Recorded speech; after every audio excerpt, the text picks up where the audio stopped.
James, a servant of God and of the Lord Jesus Christ, to the 12 tribes scattered among the nations, greetings. Consider it pure joy, my brothers, when you face trials of many kinds, because you know that the testing of your faith develops perseverance. Perseverance must finish its work, so that you may be mature and complete, not lacking anything. If any of you lacks wisdom, he should ask God, who gives generously to all without finding fault, and it will be given to him. But when he asks, he must believe and not doubt, because he who doubts is like a wave of the sea blown and tossed by the wind. That man should not think he will receive anything from the Lord. He is a double-minded man, unstable in all he does.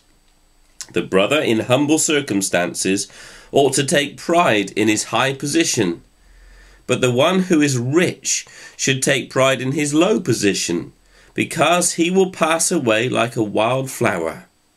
For the sun rises with scorching heat and withers the plant, its blossom falls and its beauty is destroyed.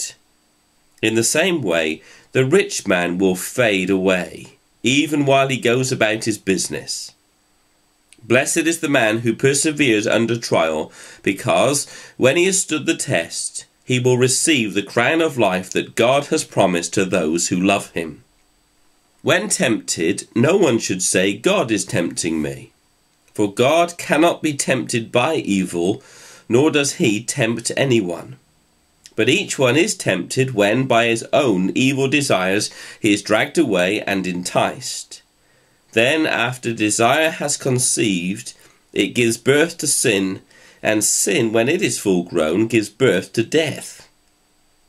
Don't be deceived, my dear brothers.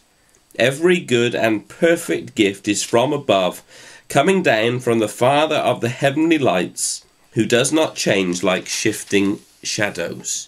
He chose to give us birth through the word of truth, that we might be a kind of first fruits of all he created. My dear brothers, take note of this. Everyone should be quick to listen, slow to speak, and slow to become angry. For man's anger does not bring about the righteous life that God desires. Therefore get rid of all moral filth and the evil that is so prevalent, and humbly accept the word planted in you which can save you.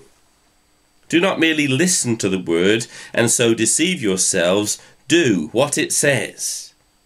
Anyone who listens to the word but does not do what it says is like a man who looks at his face in a mirror, and after looking at himself goes away and immediately forgets what he looks like.